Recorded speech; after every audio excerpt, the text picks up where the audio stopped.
Et si une intelligence artificielle avait détecté les signaux d'un drame des mois avant qu'il ne se produise? Et si la machine avait vu les mots, analysé les intentions, repéré les signaux faibles, mais n'avait rien dit? Bienvenue sur Expertise AI. Aujourd'hui, nous plongeons dans une affaire qui pourrait redéfinir la responsabilité des plateformes d'intelligence artificielle et l'équilibre entre sécurité publique et vie privée.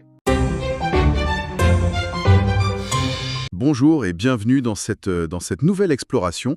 Aujourd'hui, on plonge vraiment au cœur d'une véritable collision frontale. Une intersection super critique. Ouais. C'est ça, une intersection où l'intelligence artificielle, la sécurité publique et la notion même de vie privée se percutent de plein fouet. Et le contexte est particulièrement lourd. On parle d'un événement qui force vraiment la société entière à remettre en question la façon dont nos outils les plus avancés interagissent avec les aspects les plus imprévisibles du comportement humain. Absolument. Et pour mener à bien cette analyse, on a rassemblé une montagne de sources aujourd'hui. Une vraie montagne. Ouais. On va croiser des reportages d'actualité très récents, des choses issues de CBC et de Global News. On a aussi épluché des mémos gouvernementaux canadiens qui sont assez denses. Très denses même. Et on va s'appuyer sur des guides de cybersécurité très pointus provenant de Keeper Security. La mission aujourd'hui est claire. Il s'agit d'adopter une posture très pédagogique. L'idée, c'est vraiment pas de faire du sensationnalisme, mais bien de décrypter ce tournant historique pour la régulation mondiale. Surtout qu'il s'agit de sensibiliser les utilisateurs au quotidien. D'ailleurs, pour les abonnés de la chaîne YouTube Expertise AI, Ceux qui suivent ça de près, ou pour tout passionné qui suit l'évolution des algorithmes, cette plongée dans les réalités brutes de la sécurité des données est absolument incontournable. Bon, décortiquons tout ça.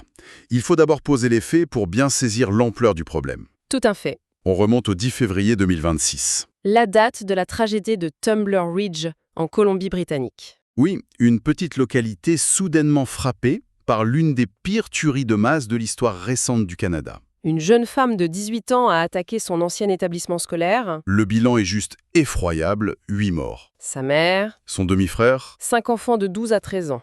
Ouais. Et une éducatrice de 39 ans. c'est un drame absolu. Et c'est au lendemain de cet événement que la technologie s'est invitée dans l'enquête judiciaire. Ça a révélé une faille dont presque personne n'avait conscience en fait. Et c'est justement là qu'OpenAI entre dans l'équation.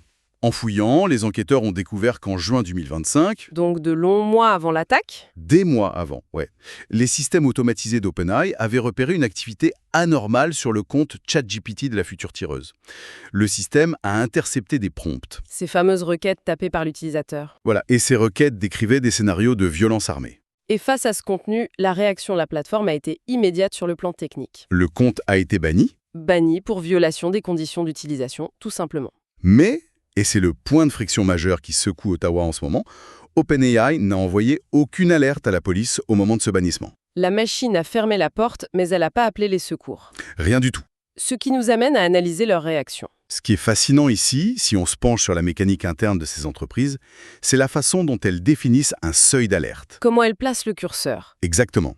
L'entreprise se justifie en expliquant que ces protocoles n'exigeaient pas de signalement externe, car l'analyse algorithmique n'avait détecté aucun plan crédible. Pas de menace imminente clairement formulée. C'est la terminologie qu'ils ont employée. C'est ça.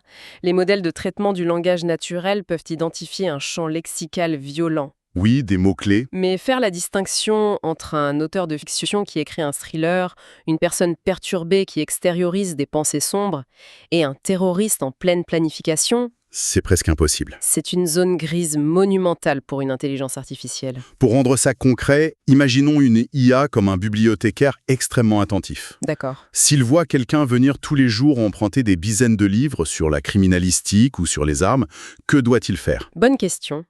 Est-ce qu'il appelle la police sur la base de simple lecture, ou est-ce qu'il doit attendre que la personne énonce à voix haute un projet criminel au milieu des allées? C'est une excellente analogie. Jusqu'où va le devoir de dénonciation préventive? D'ailleurs, il faut préciser qu'une fois la tragédie survenue, OpenAI a immédiatement pris contact avec la Gendarmerie royale du Canada. La GRC. Ouais, la GRC, et coopère totalement à l'investigation. Mais le mal était fait. Et cela ouvre un débat éthique d'une complexité folle.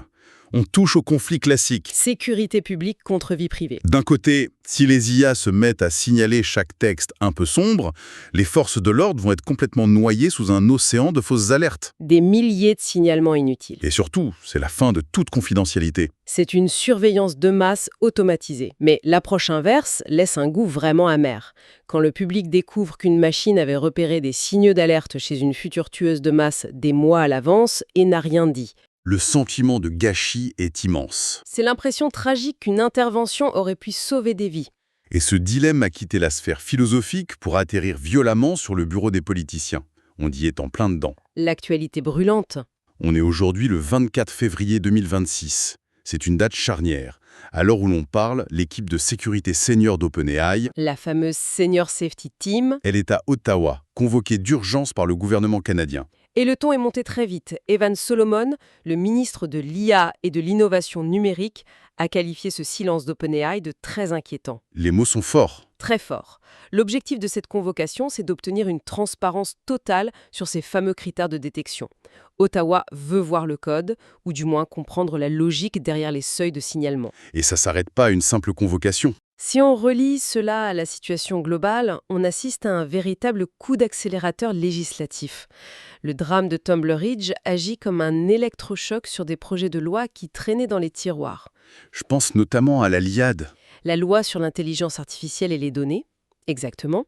Cette loi vise à encadrer ce qu'on appelle les systèmes à incidence élevée. Avec une approche un peu européenne, non? Oui, l'approche canadienne s'inspire beaucoup de ce qui se fait dans l'Union européenne ou à l'OCDE, c'est-à-dire une régulation basée sur les risques. Plus une IA a le potentiel d'affecter la vie humaine, plus les contraintes sont fortes. Mais il y a aussi d'autres textes sur la table, comme le projet de loi du ministre Mark Miller sur les armes en ligne, les préjudices numériques. Tout à fait. Le débat actuel tourne autour d'une idée assez radicale. Imposer un devoir légal de rapport aux autorités. Obliger la machine à parler. Ne plus laisser ça à la seule discrétion des conditions d'utilisation d'une entreprise privée. On voit d'ailleurs David Eby, le Premier ministre de la Colombie-Britannique, pousser très fort pour un standard national uniforme. Il refuse que des failles provinciales existent dans un domaine aussi globalisé. Par contre, la scène politique est très fracturée. Et c'est important de présenter les choses de manière neutre ici pour bien comprendre les enjeux. D'un côté, on a des associations de la société civile et certains élus qui réclament des obligations de signalement ultra strictes, avec d'énormes pénalités financières si une entreprise rate une menace crédible. La protection de la vie physique avant tout. Voilà. Mais en face, l'industrie de la tech et les défenseurs des libertés civiles tirent la sonnette d'alarme. Ils ont peur de la surrégulation. Ils préviennent qu'imposer des seuils trop bas va détruire l'innovation. Et pire, ça va créer une société de la paranoïa algorithmique. Le droit à la vie privée serait purement et simplement aboli si chaque brouillon tapé sur un clavier est scanné par la police. C'est un argument de poids. Alors, pour essayer de trouver un terrain d'entente, les législateurs parlent beaucoup de sandbox, les bacs à sable réglementaires. Oui, c'est une solution très discutée. C'est quoi concrètement un bac à sable dans ce contexte-là? Il faut imaginer un environnement informatique complètement isolé et sécurisé. Cela permet aux entreprises de tester leurs nouveaux protocoles de sécurité sous la supervision des régulateurs. Donc, on teste sans danger. Avec des données fictives ou anonymisées, avant de les déployer sur le vrai public. C'est un moyen de voir si un algorithme génère trop de fausses alertes sans compromettre de vraies vies privées. C'est là que ça devient vraiment intéressant. Parce qu'au-delà de ce qui se trame à Ottawa ou dans ces bacs à sable, ça change fondamentalement la façon dont n'importe qui utilise ces outils au quotidien. Absolument. Et c'est la mission pédagogique de notre exploration aujourd'hui. Démystifier la machine pour que l'audience puisse protéger ses propres données. L'affaire Tumbler Ridge prouve une chose de façon cinglante. Nos conversations avec l'IA ne disparaissent pas dans le néant. Loin de là.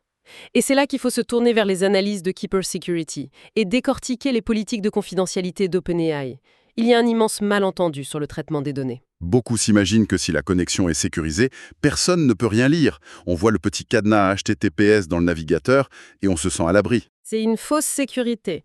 Le chiffrement en transit, comme le TLS ou le HTTP, c'est en quelque sorte un fourgon blindé. Un fourgon qui transporte les données. Qui transporte les données entre un ordinateur personnel et les serveurs de l'entreprise d'IA.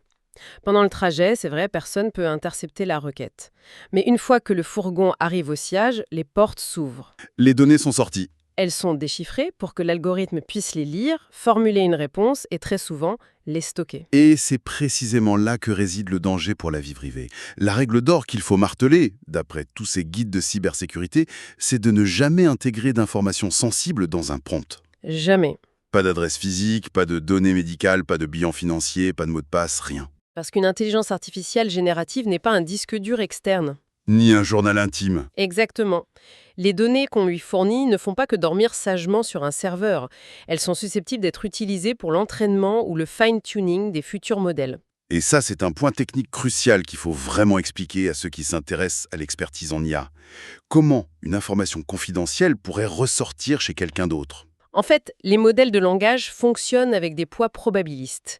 Si on nourrit l'algorithme avec des milliers de documents internes d'une entreprise, l'IA va ajuster ses probabilités internes en fonction de ce vocabulaire spécifique. Elle digère l'information. Et un jour, par un simple jeu de statistiques, en répondant à un autre utilisateur complètement inconnu, elle pourrait recracher un fragment de code source secret ou un nom confidentiel. Juste parce qu'elle a appris que ces mots allaient souvent ensemble dans sa base d'entraînement. C'est tout à fait ça. L'information s'infuse dans le cerveau même de la machine. Sans compter que les conditions d'utilisation permettent parfois à ces plateformes de partager des données avec des tiers. Sous couvert de maintenance ou d'audit de sécurité, oui. Et sans forcément envoyer une notification fluo à chaque fois pour prévenir l'utilisateur. C'est pour cela qu'il faut agir concrètement dans les paramètres. Que recommanderait-on alors ? La première chose à faire, c'est de désactiver l'historique des conversations. La plupart des plateformes offrent cette option aujourd'hui. En faisant cela, on indique techniquement au système qu'il ne peut pas utiliser ces échanges spécifiques pour l'apprentissage futur du modèle. D'accord, ça c'est pour l'utilisateur individuel. Et pour le monde professionnel ? Parce que beaucoup d'entreprises utilisent ces outils pour gagner en productivité. Pour les professionnels, il faut absolument fuir les versions gratuites ou grand public. Il faut privilégier les licences Enterprise ou Teams. Pourquoi ces versions-là spécifiquement ? Parce qu'elles intègrent des contrats de confidentialité stricts et respectent souvent des normes très spécifiques, comme la norme SOC 2. D'ailleurs, on croise souvent ce terme, la norme SOC 2, dans les rapports de Cybersecurity. C'est quoi en langage clair ? C'est un audit externe extrêmement rigoureux. En gros, un cabinet indépendant vient vérifier que l'entreprise tech possède toutes les barrières logiques et physiques pour garantir que les données de ses clients sont isolées et intouchables. Donc les données ne se mélangent pas. Une IA certifiée SOC2 ne se servira pas des réunions stratégiques d'une entreprise pour améliorer son algorithme global. C'est une garantie contractuelle vitale. Autre point soulevé par les experts, et c'est presque contre-intuitif pour certains, il ne faut jamais se servir d'un outil comme ChatGPT pour générer des mots de passe. Jamais, c'est une faille monumentale.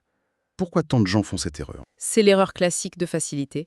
Quand on demande à l'IA de créer un mot de passe complexe, on vient de transformer ce mot de passe en une ligne de texte stockée dans un historique de conversation sur un serveur distant. C'est donner les clés de la maison et l'adresse au même endroit. Sans compter la nature même de l'IA. Elle génère du texte en prédisant le mot suivant de façon statistique. Cela veut dire que les mots de passe créés par une IA peuvent suivre des motifs mathématiques prévisibles. Ce qui réduit considérablement ce qu'on appelle l'entropie. Le niveau d'imprévisibilité face à un pirate informatique, oui. Et bien sûr, pour protéger l'accès à ces outils eux-mêmes, l'authentification à 2 facteurs, la fameuse 2FA, n'est même plus une option. C'est une obligation absolue. L'ensemble de ces recommandations techniques nous ramène à une réalité plus philosophique au fond. Il faut connaître les limites de la machine. Alors qu'est-ce que tout cela signifie fondamentalement ? Si on revient à Tumblr Ridge, on réalise le grand paradoxe de la modération automatique. Générer du contenu haineux ou des plans criminels va déclencher un bannissement instantané par la machine. Le compte disparaît ? La menace numérique est neutralisée sur l'écran. Mais on l'a vu, ce blocage virtuel ne déclenche pas l'arrivée des gyrophares dans le monde réel. L'IA applique ses conditions d'utilisation, point barre. Elle ne fait pas le travail de la police. Et à l'inverse, l'absence de discernement humain crée ce qu'on appelle des faux positifs. Quand l'algorithme se trompe. C'est quand l'algorithme devient hypersensible et censure de comportements tout à fait légitimes. Comme un étudiant en droit qui analyse la jurisprudence d'une affaire de meurtre. Ou un romancier qui cherche comment faire disparaître un personnage dans son intrigue. Ils peuvent voir leur compte suspendu sans préavis. L'algorithme ne comprend pas la nuance ou l'intention académique.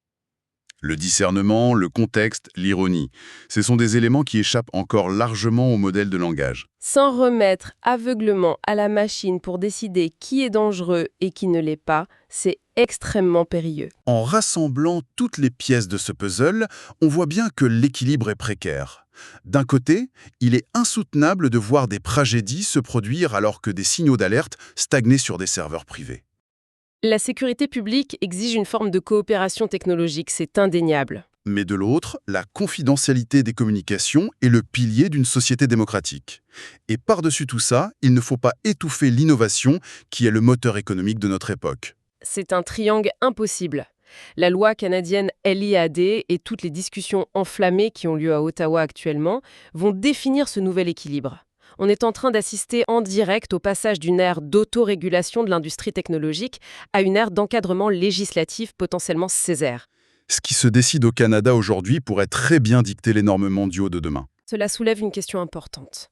Une piste de réflexion qui va bien au-delà des débats d'aujourd'hui. Je vous écoute. Imaginons un instant l'évolution de ces modèles. Si dans quelques années, une intelligence artificielle devenait capable de prédire un crime violent avec une certitude mathématique absolue. Comment ça? Simplement en analysant silencieusement le style d'écriture privée d'une personne. Ses métaphores, ses fautes de frappe, ou même ses recherches nocturnes effacées. Le fameux scénario à la Minority Report. Exactement. Si la technologie permettait d'atteindre le risque zéro, est-ce qu'on accepterait collectivement de vivre sous cette prévention algorithmique totale? Ou bien, face à cette promesse de sécurité absolue, est-ce qu'on jugerait que sacrifier définitivement notre jardin secret, nos pensées brouillonnes et notre droit à l'erreur constitue un prix infiniment trop élevé pour l'humanité? C'est une perspective qui donne le vertige. Et c'est sur cette interrogation vertigineuse que l'on va conclure cette exploration. Merci infiniment à l'audience pour son attention tout au long de ce décryptage qui était très exigeant. L'interaction entre nos données privées et la sécurité globale va continuer de muter. Il appartient à chacun de configurer ses outils avec prudence, de rester critique face à l'innovation et bien sûr de cultiver sa propre expertise. À très vite pour plonger de nouveau au cœur de l'information. Ce que nous venons d'analyser dépasse largement un simple fait divers. La vraie question n'est plus « l'IA peut-elle détecter un danger ?» La vraie question est « qui décide quand la machine doit parler ?» Si demain, une IA pouvait prédire un crime avec 99% de certitude, accepteriez-vous qu'elle surveille silencieusement toutes vos conversations privées? Répondez en commentaire. Le débat commence ici.